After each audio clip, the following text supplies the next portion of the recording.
Essendon enter a hot streak of form at the end of the season by getting a big win against the Gold Coast Suns at Marvel. North's recent form makes for a juicy wooden spoon contest.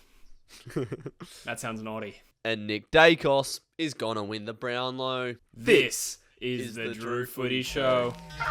Hey, long road, took a tumble down this black hole. Stuck in Sunday league, but I'm on levels. Hello, you Tompkins, and welcome back to another episode of the DrewFooty Show. And it's a day late because Jesse is in hibernation season. I tried to go wake him up, and he roared at me. So I thought I'd better leave him alone. Jesse, can you please apologise to the thousands of people that watch this show every week because it's not up on Tuesday? Yeah, no, sorry everyone. I think you misinterpreted my roar. I was actually saying come back to bed, Drewzy, but you obviously didn't hear me. Oh, gross.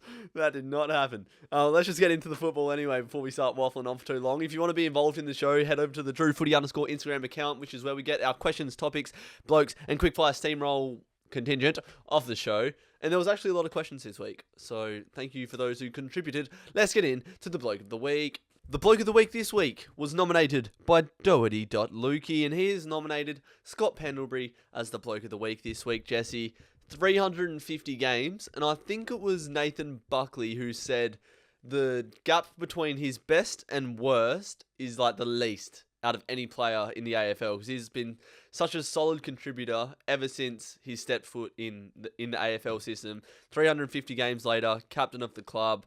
It was a hard-fought battle on Saturday against the Crows, and he just gets it done. The milestone man always seems to win, and he did again on his 350th. So Scott Pendlebury's the Bloke of the Week. Jesse, what have you got to say about our mate Scott? I think you summed it up. Love him as a player. I read recently this week that pre-draft he was told by West Coast they'd take him at like 12, which was heartbreaking, even though I didn't even know about it at the time. But it would have been nice if he'd been an Eagles player, but no, he's an amazing footballer. He's just the exact player that every club would want. Like, could just play at any club. Absolute champion of the game. As you said, great to watch. Scott Pendlebury, you are the Bloke of the Week. He'll go down in the history books as a great. We're going to stay with the Collingwood versus Adelaide game, Jesse, because I think it was the best game that actually happened this round. There were a few games where I was like, oh, this will be a good game.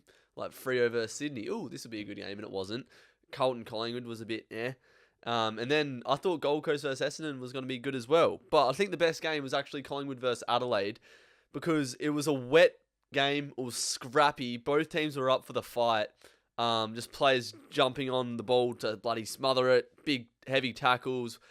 Just players on both sides really committing. Made it for a good contest. Collingwood got their 8th win in a row in this game. And I don't think there's a cap on the ceiling of Collingwood this year. No cap, on God.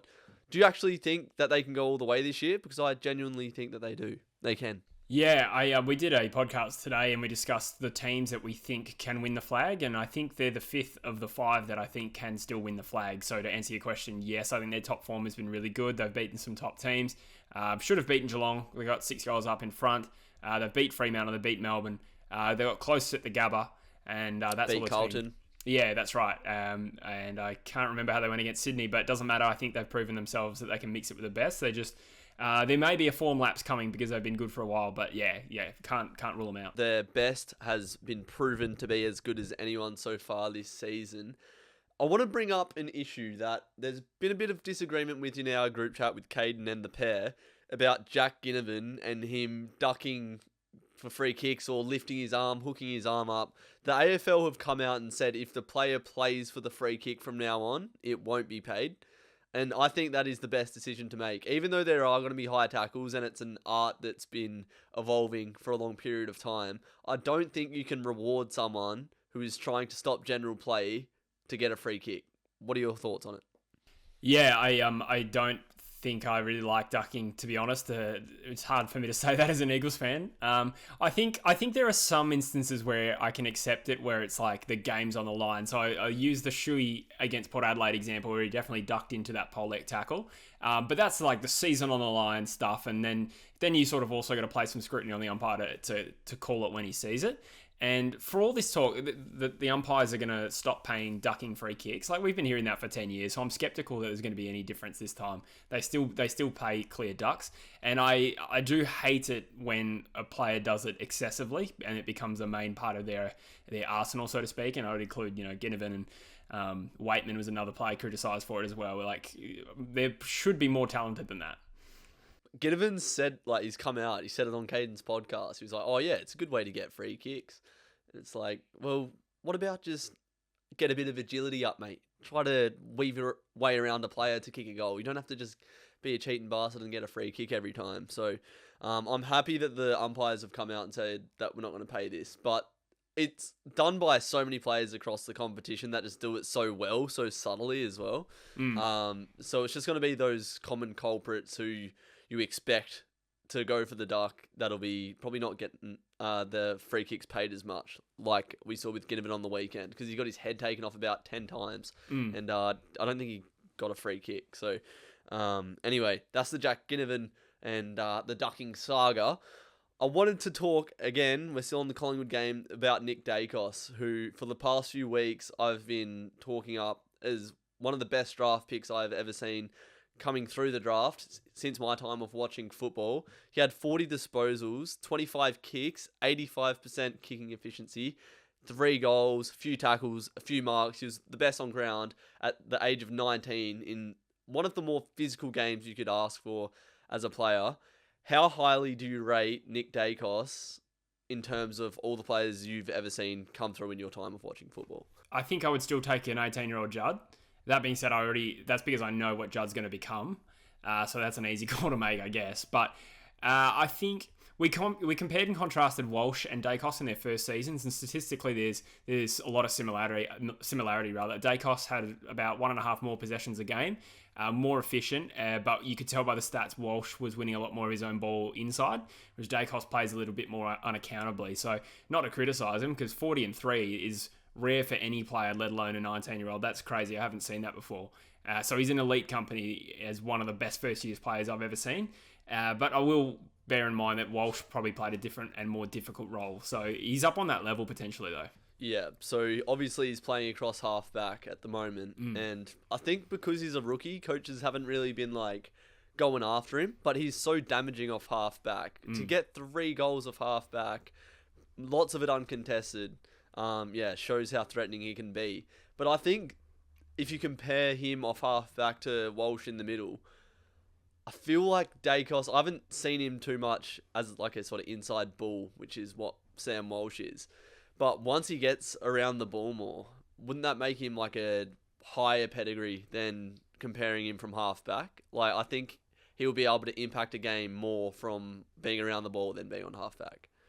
Yes and no. If you play like a loose defender, then you're winning a bit more easy ball, and then obviously you got to be very impactful with it, which he is. If you hit the scoreboard 3 times and have 40 touches, that's insane. So I'm not taking anything away from him.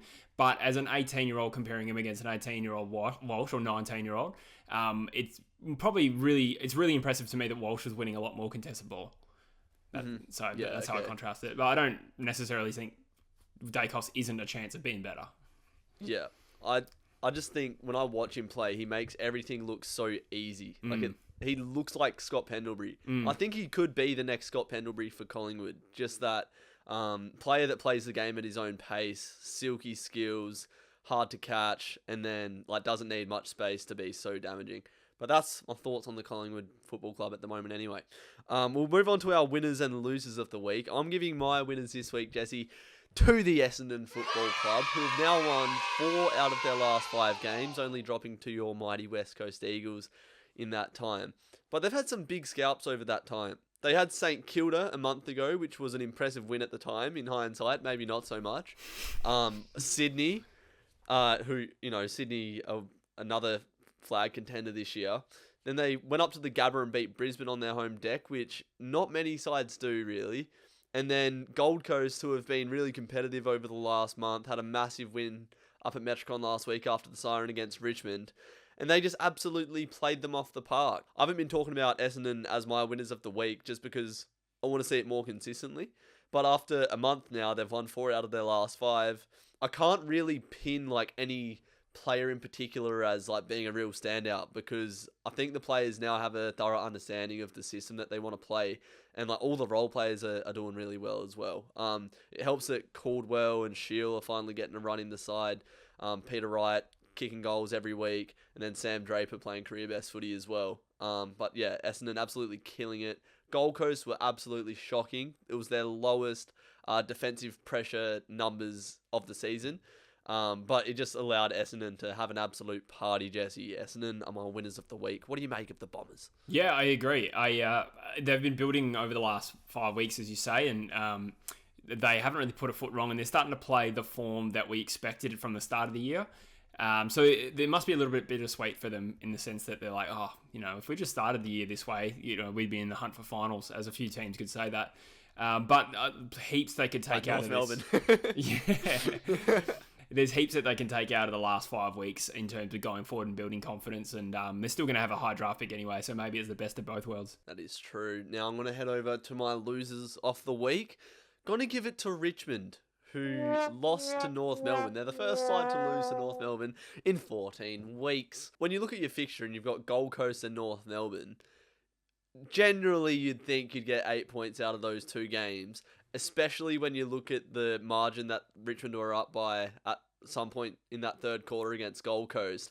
And then you look at the amount of scoring shots that Richmond had in the first 3 quarters compared to North on the weekend, and it was way more. So it's just been 8 points left on the table for Richmond.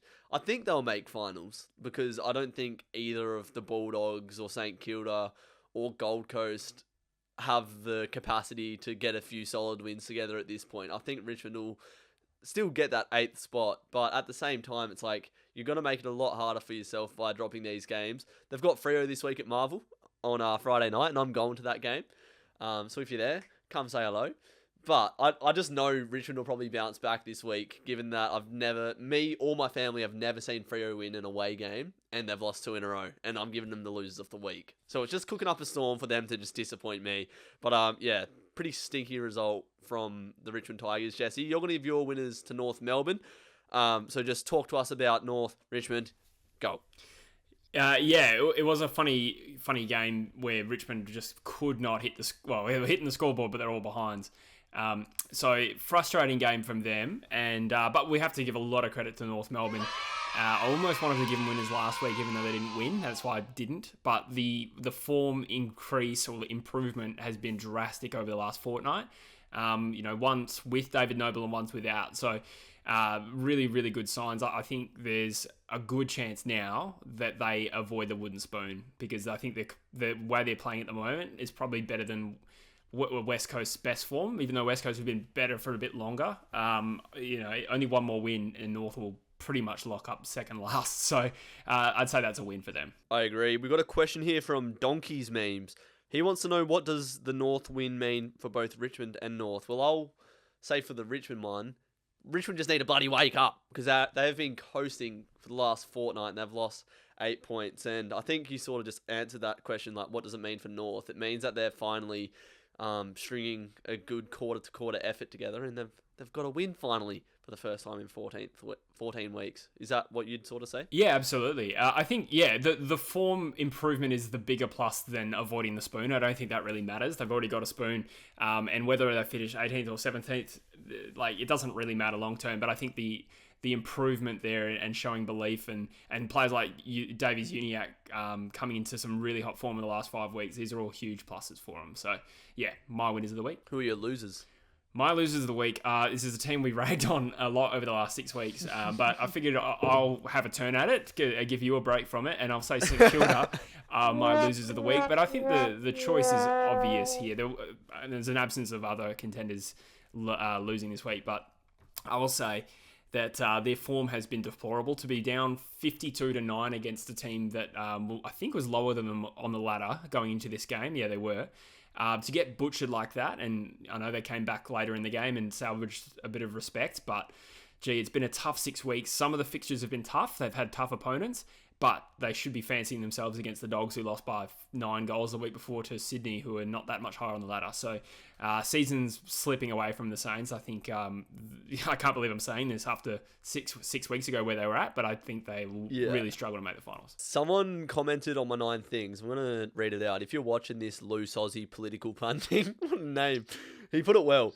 He said, Saints have no idea how to consciously switch on and play their style. They literally stumble on it or it doesn't come.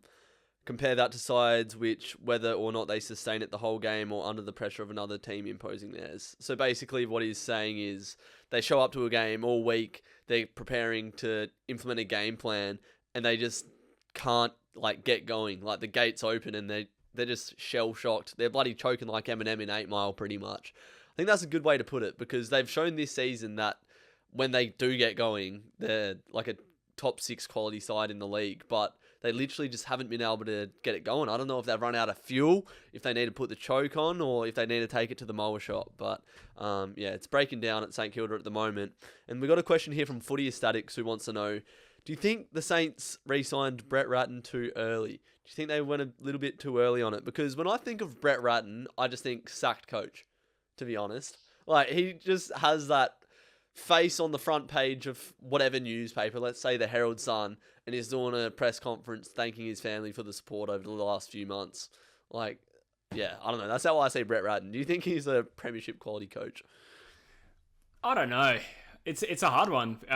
His 10 years at Carlton, his tenure at Carlton, he couldn't quite lift them out of that mediocre sort of range, and I think you could probably make a criticism on the list.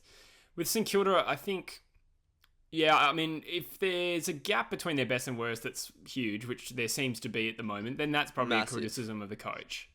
Let's be honest. I can't recall the details of his contract, though. Did he re-sign this year, and how long for? That's the part I'd need to know to really answer that question. But I don't think he's sacked. Not sure. Yeah, I think it was this year. I don't think he's sackable yet, but it is a weird, stinky situation at St Kilda where their list is mature.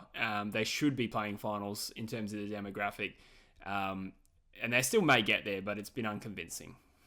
Well, you think about, 2020 when they played that elimination final against the Dogs? Yeah. Was that 2020? Yeah. Yeah. And then last year, obviously, it was pretty much the same as this year. Had some really good wins and some really disappointing losses. These are the years where you should be pushing into the fore, where you should be, on that foundation that you've built over the last few years, pushing for that flag. And they're just nowhere near it. And it's been like that for the last 2 years now. So really disappointing stuff for St Kilda at the moment. Let's get into the quickfire steamroll. Ladies and gentlemen, buckle up for the quickfire steamroll. Jesse, you have 30 seconds to answer as many quick, short, sharp, quickfire questions as you possibly can. Are you ready? I am medium. We are starting in 4, 3, 2. Do you have a small cock? No. Who takes 8th spot at the end of the season? Richmond. Do Eagles desperately need another ruck? Yes. How many more games should Jack Nelson play? 1 or 2 max. Spring roll or sausage roll? Sausage roll. Can cats go all the way? Mine do. Are Freo pretenders? No. Bombers best of the rest? Question mark. Well, you actually dropped out there. What'd you say?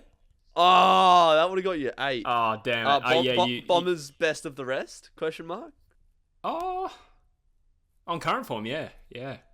I'll cop the 7. I'll give. Oh, all right. Yeah, okay. We'll go 7.5. Right, we'll go 7.5. What was the answer? Can cats go all the way? Mine do. That's fun. What does that mean? Going all the way is sex. Can cats go all the way? Oh, mine do. This is bestiality. Yeah. Alright, let's move on. Let's forget this ever happened. That poor kid never even got his answer. Other games include GWS versus Brisbane. Jesse? This was a real barnstormer. I watched Collingwood versus Adelaide. Jesse doesn't watch football anymore. I was at work. That's my excuse. I didn't even get to see much of the Eagles game. It was a 59-point win for Brisbane. That's what you want from a contender. GWS. Wasn't it 40 points? What's going on at GWS? I feel like it was 59. I thought 49. GWS's score was 59. All right, we've talked about this game too much. Yeah, it's already too much analysis. Carlton versus Geelong was a Saturday night game. I was thinking this was going to be the game of the round, and I went into it like thinking, well, Freo, if they win, we want the Cats to lose so we can go to the top. But at the same time, cannot stand Carlton. So really, it's a win-win. At the end of the day, Freo didn't win their game anyway, so it doesn't really matter. But Carlton sort of competed for the first half, and then Geelong just came out and just showed their years of quality and experience over the Blues and just did what they had to do, stormed home to get the victory. There was a question that I haven't got here about Geelong's forward line. It was something along the lines of, is their forward line the best forward line in the comp? And at the moment, I think it is functioning as the best forward line in the comp when you've got 2 Coleman medal winners in there. And Tyson Stengel, who is literally the new Eddie Betts, in my opinion. He's learning from Eddie Betts down there, who's a Geelong coach. So I think he'd be learning plenty. The question on this game comes from Sammy Norts, though. He wants to know, who would be the number 1 contender right now to beat Geelong in the finals? Who do you think has the capacity to beat Geelong after the sort of... They've won 8 games in a row as well. So who do you think is the number 1 contender after Geelong? The number 1 contender to me is Melbourne still. And I still think I would bet on them to win the flag more than Geelong. I have a bit more confidence that they'll lift in finals. And Geelong, the story with them over the last few years has been they've been really, really good, but just can't get over the line in those big finals. And that doesn't mean it won't happen, but that's probably just how I see it. I think Melbourne's top brand is still the best. It's just that there's ebbs and flows a little bit more than, say, a Geelong. Yeah.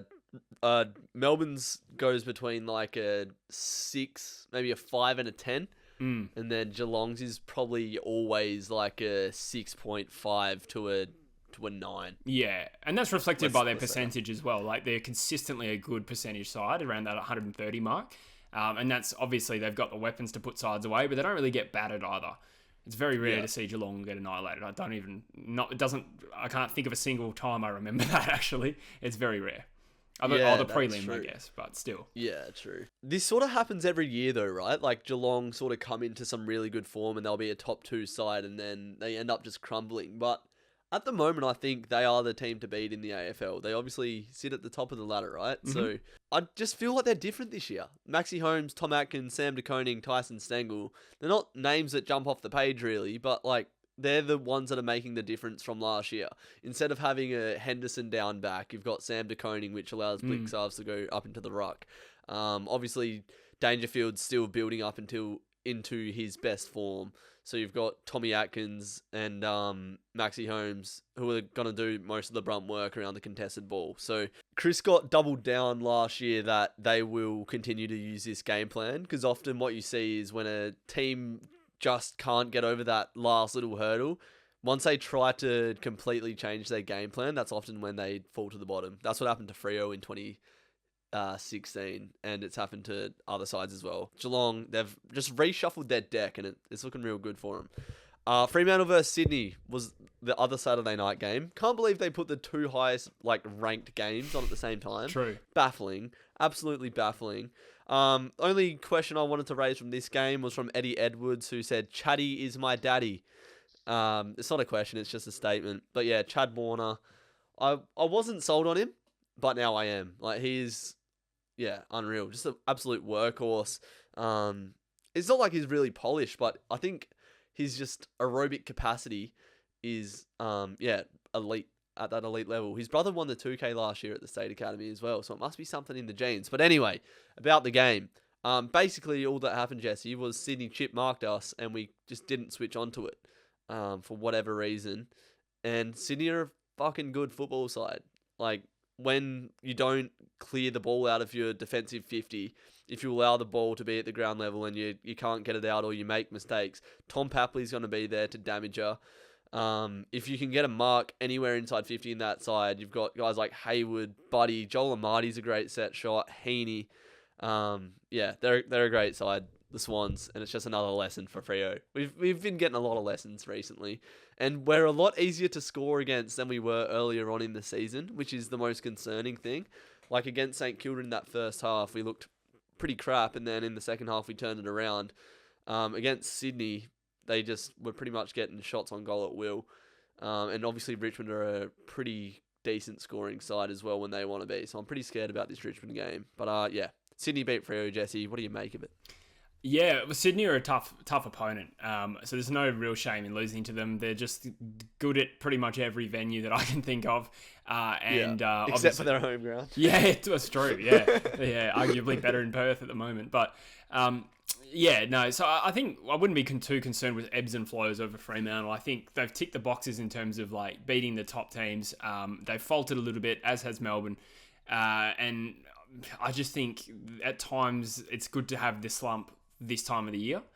I wouldn't even say you're really in a slump. I think you've lost it to Sydney and Carlton recently, but tough opponents again, and yeah, not too concerned. The biggest blow is just the 4 points you lose on that top 4 race, but you're still in fourth. So after we lost to Collingwood and Gold Coast, we had Brisbane and Melbourne in the following weeks, and I was like, man, we're gonna lose 4 games in a row. We're not gonna beat Brisbane and Melbourne.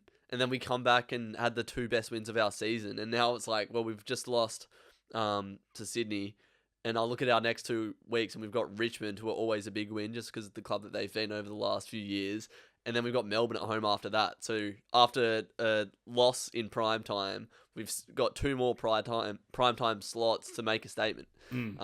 Whether it's against Richmond away, that's going to be a massive win if we can pull that off, or the Premiers at home. So we move. We don't dwell, and hopefully Longmuir and the boys have put in the work to bounce back from that disappointing loss. Hawthorn versus West Coast. It was a pretty entertaining game to watch, not going to lie. What do you reckon? You're the West Coast man. Yeah, free-flowing game. It's, again, pleasing that West Coast's style has changed. I think we're all pretty relatively happy with it. And Hawthorn were just a little bit better all day. We challenged them, and they responded every time. So in isolation, not a big deal. It's a bit of a blow that now I'm leaning towards thinking we might win the spoon with the injuries that we have at a bad time, and North playing well. So that's the biggest negative out of it. But I thought there were some good signs, and Jai Culley had a really good debut with 11 tackles. So yeah, not too bad. I was going to bring that up. When a player has 11 tackles in their first game, you know you've got a good player on your hands. Like that happened with Pendlebury, I remember, and Newcombe, and Newcombe as well. Yeah, Melbourne versus Port. It was up in the desert, Jesse. And you know what? Melbourne just did what they had to do. It was nothing crazy. The only crazy thing was Cozzy Pickett kicking crazy goals. But Melbourne just took control of the game when it mattered in that 3rd and 4th quarter. They got the margin out to 30 points, and then sort of Port just kicked back into it a little bit, but couldn't get the job done because that premiership quarter is so important. And they just iced the game, mate. Light work for the Ds. It's a good win for the Ds in the sense that this was a danger game. Port Adelaide aren't easy beats, and it was a bit of a grind to get there. So an important 4 points. The door is closing a little bit on Port. They're lucky that Richmond lost, but obviously they're still a game behind that race. So they're going to have to win most of their games to make finals now. Tips. Everybody. I don't think I've got more than 6 out of 9. Maybe I've got 7 twice, but I'm 76th out of 115 in my own competition. Who cares at this point? Let's go. Richmond versus Freo. I want to tip Freo. Yeah. All right. How many points? 12 points. 25. North Melbourne versus Hawthorn at Bloodstone. God, that has some upset stank about it. Yeah, especially with the way that North Melbourne are playing. And Hawthorn have won 2 in a row now as well. I'm going North. Yeah, I agree. Sydney versus Adelaide. Sydney should win that comfortably on current form. Yeah. Port versus Geelong at Adelaide Oval. This has some stank about it. I don't agree that only 9% of people have tipped Port. That's ridiculous. I'm surprised. I've fallen for this trick before, though. I've fallen for this before, and I know Geelong. I'm tipping Geelong too, but I reckon it'll be 2 or 3 goals. Brisbane versus Gold Coast at the Gabba. I would have tipped Gold Coast if they didn't absolutely stink against Essendon last week, but no, I'm going to tip Brisbane. Yeah, provided there's no COVID situation, I'd say Brisbane should win. Melbourne to beat the Dogs, you'd think at Marvel. I reckon if the Dogs bring their best, they could win. But I think I said in my own video, Melbourne, I reckon this is the game they return to form. That's a good call, actually. Carlton should beat GWS at Marvel because they don't really lose at Marvel. Correct, I agree. And then Collingwood against Essendon. That's a good game with Essendon in form. Yeah, I agree. I can't tip against Collingwood, but that has a big upset Sank out of there. Collingwood have had 2 tough finishes in a row over Adelaide and North. This is my upset of the round, I reckon. Yeah. But I'm gonna tip Collingwood still. So I just make that call and have no repercussions. Do you have any chance of beating the Saints this week? Yeah, because of how average they've been. I think so. Yeah. But I'm not going to tip it. Their ruck situation, they've lost Ryder, and ours is even worse. We got no Nick Nat or Jamison, so it's just Bailey Williams and probably Josh Rotham. So, hard to tip us. There you go. And that's another episode of the DrewFooty Show. Sorry it was late, but Jesse was sleeping. I'm going to be away for the next 2 weekends. So I actually don't think there's going to be a DrewFooty Show for the next 2 weeks. And then I'm in Europe, so... So this is probably the last time you'll ever watch the DrewFooty Show with us two. Thanks for coming on. Yeah, no, it was good. And once more the Sith shall rule the galaxy. Young Skywalker. I suppose I'll be watching your career with great interest. Let's make this a tradition every episode to finish on a Palpatine quote.